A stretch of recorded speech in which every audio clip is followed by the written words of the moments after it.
So another day, a totally different day to the first half of this video. Lovely and bright and sunny, still cool but nice and dry, and so there'll be no sound of raindrops today. Today it's just a case of continuing with my new box on wheels to support this bandsaw. So I'm going to be cutting the half joints. So as you saw me on the other half of the video, I was starting to mark up the half joints. I've done that now with all of the pieces that I need to cut. I've set the fence on the bandsaw so that it's going to be just right for the vertical cuts, and then I'll turn everything around, reset the fence so I can cut the horizontal.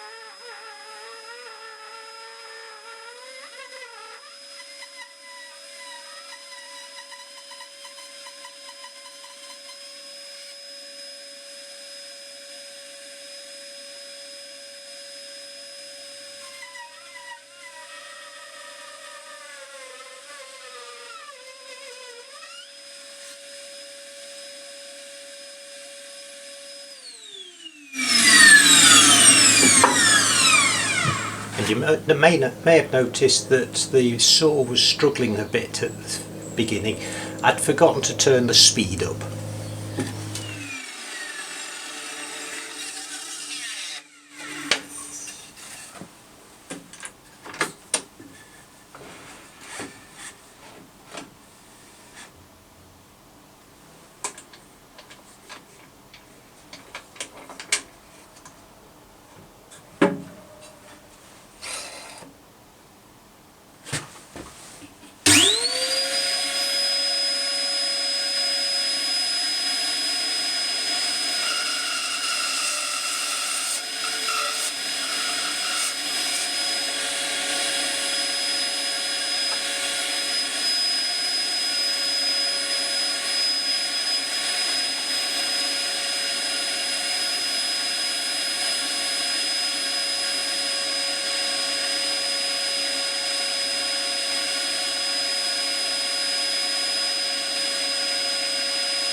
So I've now got all of the half joints cut, and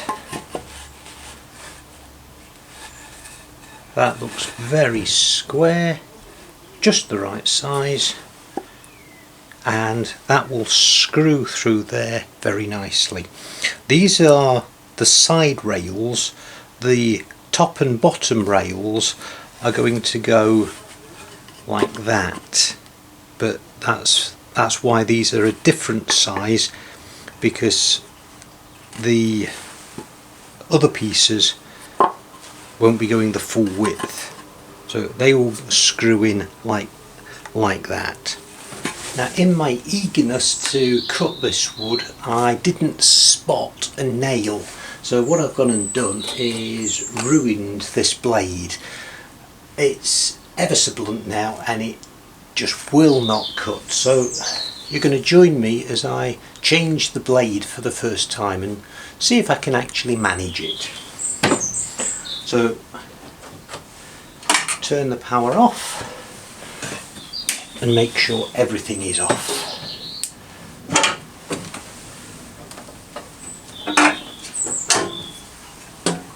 Undo that.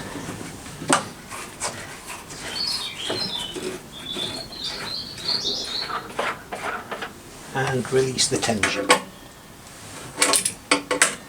Undo this knurled knob, because this is the way that we get the blade out from the table.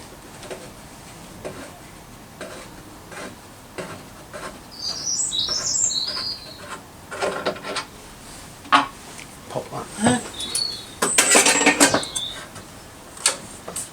Get the felt out of the way and lift the guide out. So the blade should now come out. Should come out very easily.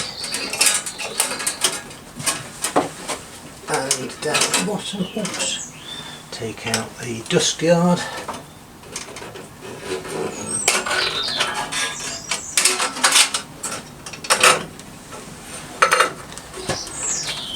Pop it out. So that's one blade that looks very blunt.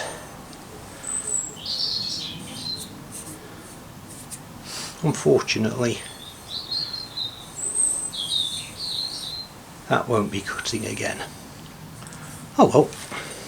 So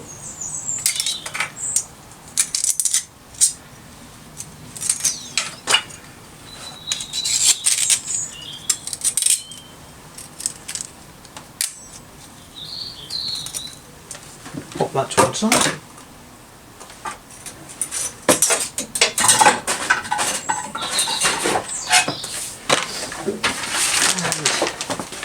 And new blade.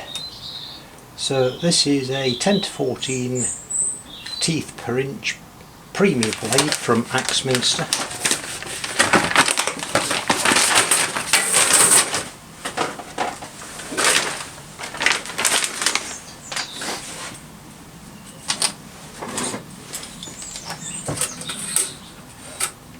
Cut the tie.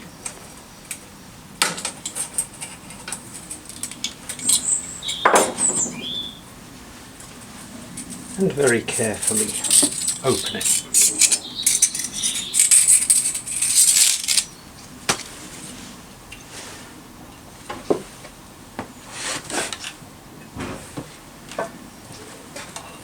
Now the other blade was 6 to 10 teeth per inch, so this is much finer. So this will get me out of the hole that I'm in. So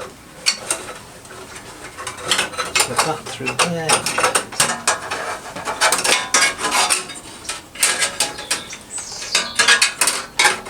Guide it through there. And guide it through there.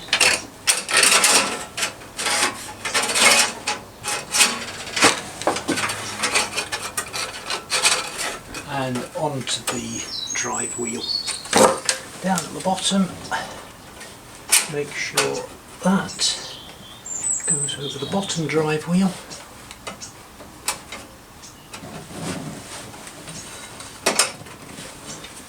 And between the two guide bearings.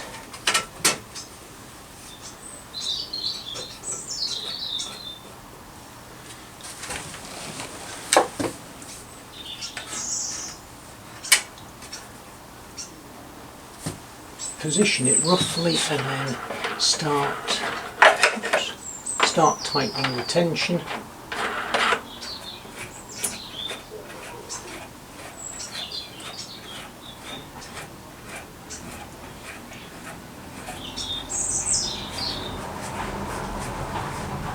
One thing I did forget to do is slacken the motor, because otherwise I'm not going to be able to test the spin of the blade. And of course you've seen me do this before.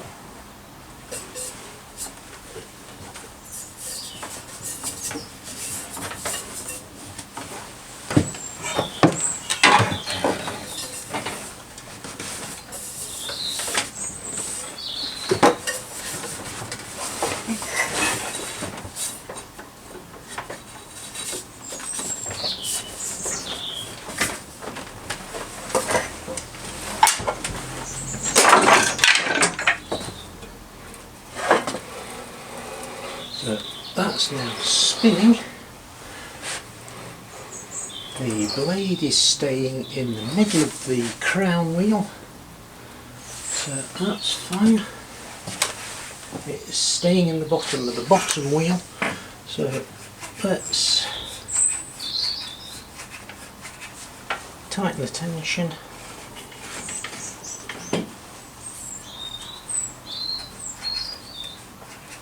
Now, because this is a premium blade, it's a lot higher grade metal for the blade, so that is hardly moving. That's good.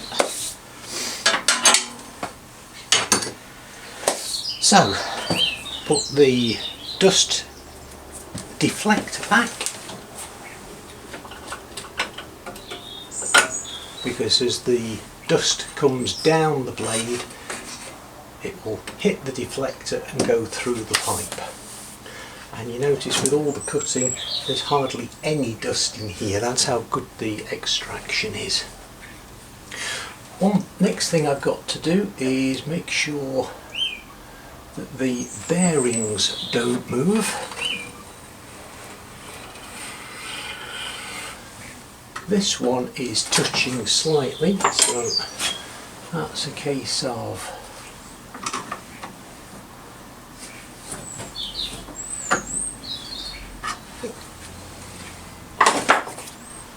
if I can remember how to do it, undo those.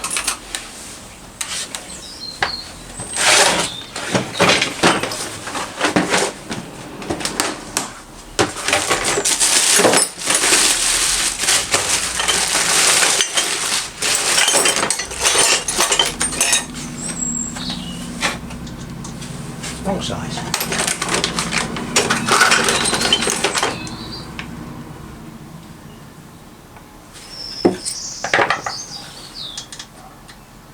This is a 3mm hex, so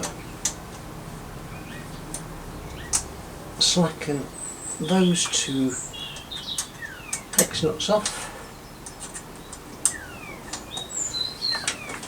remove that.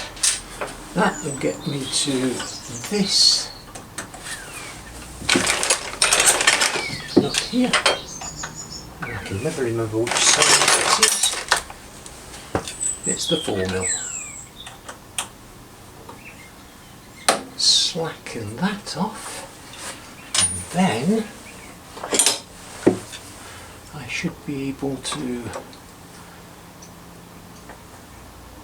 move this bearing slightly so that it doesn't actually touch the blade when the blade's moving.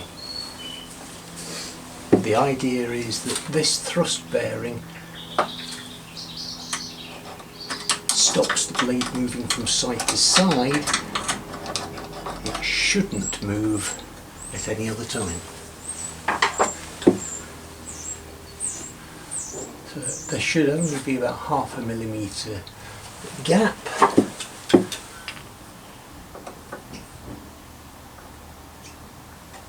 There we go.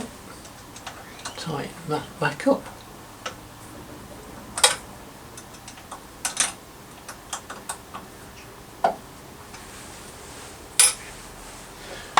Pop the guard back.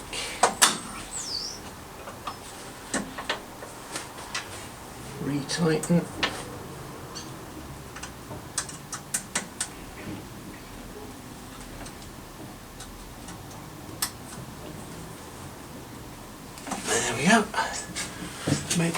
that doesn't touch the bearings, and this bearing is actually moving, so same thing again.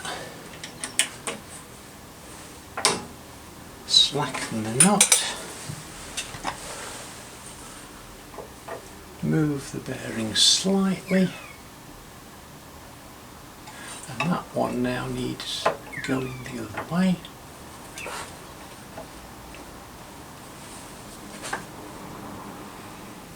There we go, that's got that.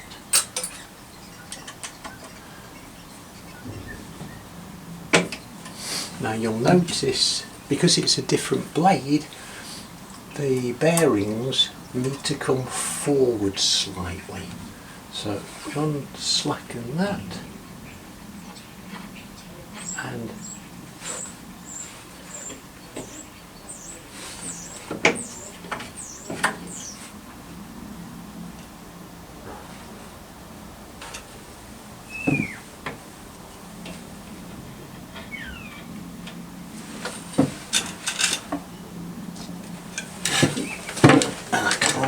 see, because there's a thrust bearing here that stops the blade going that way, and again that needs to be about 0.5 millimetre behind the blade.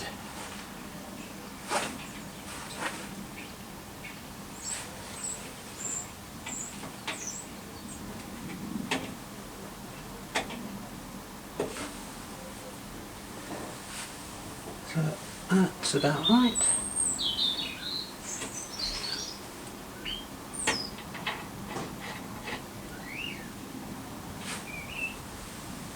Tighten those up.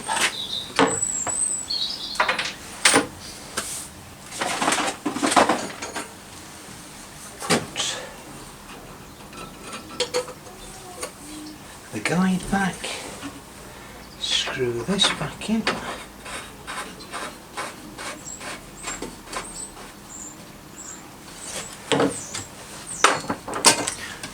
Just make doubly certain that nothing's moving.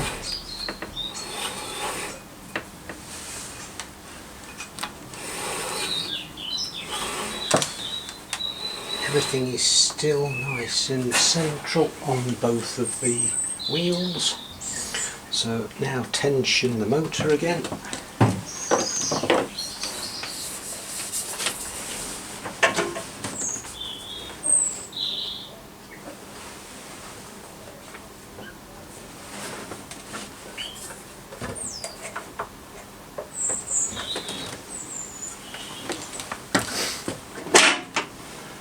Close the two catches.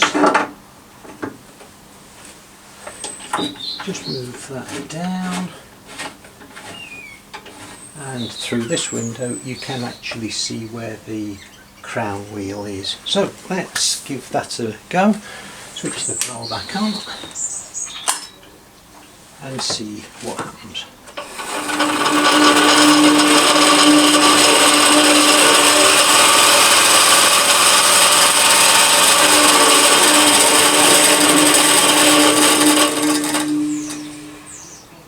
Good. And having just tried the blade, I've just cut across the breadth of the piece. That's a lovely finish, and it cut it very quickly. I'm very impressed with this Axminster premium grade blade. So now I've got all the pieces cut. This is how the arrangement's going to be. This is the back. There's going to be an identical one for the front with those two pieces. So they're going to be screwed from the bottom. That's going to be the base, and everything will be screwed down to this. I'm going to screw up there, that way, for both of those. When I've done those two frames, I will then attach both of them together with the side pieces. Now this looks very flimsy at the moment, but once the 2 screws in each corner are in, and they are braced by the side pieces and then the plyboard, that everything will be nice and solid. I'm going to be using, for this part of the project, 5mm by 50mm screws, and I think I've mentioned before I tend to like smacks because they've got a thread right at the beginning to help start the cut.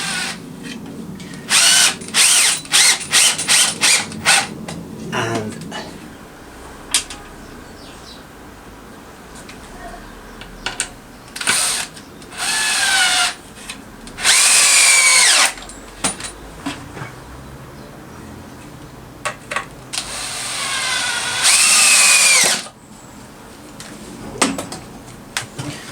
yeah, okay, so that's the back and front frames done. Now the side supports will go like that, and let's screw those together again. 5mm 50mm long screws will be ample for this project.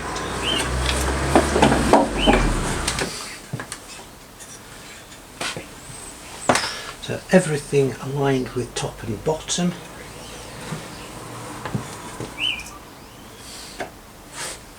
It's not going to be perfectly square, but then this is only a very rough project.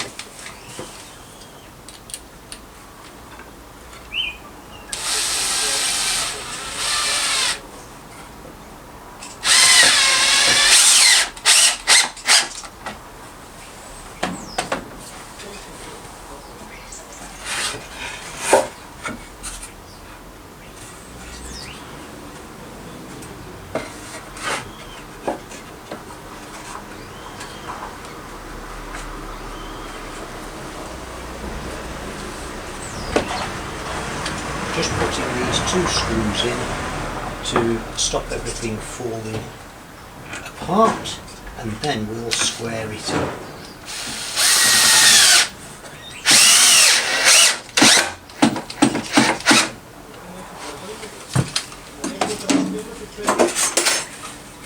So check for square, that's nice and square, that's nice and square. That's a little bit out, but then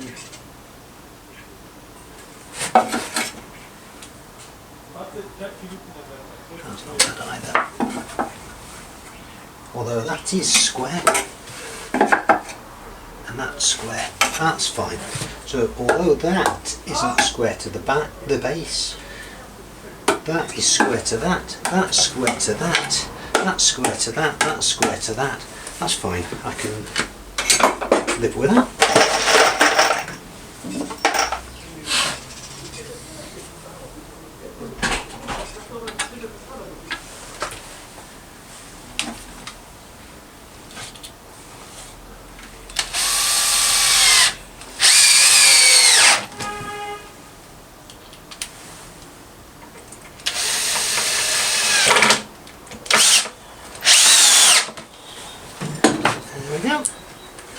So that's the frame. That's rocking slightly, but there's not a lot in that. And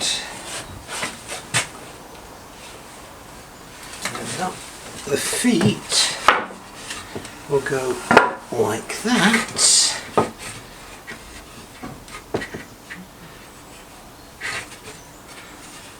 Screwing down into there with the casters like that. That'll be good.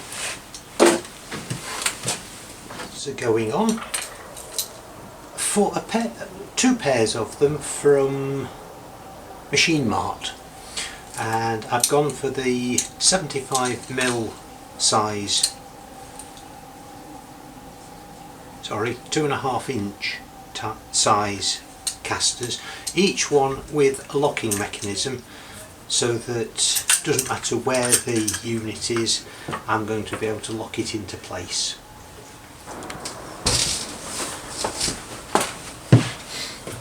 There we go, 4 casters firmly attached by the 5mm 2-inch screws. All of them are unlocked. So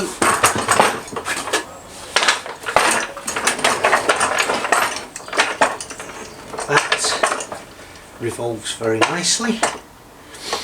So all I've got to do now is cut the sides and back out of plywood, and then cut the top to size so that I can then mount this on top of it. But that's for another day.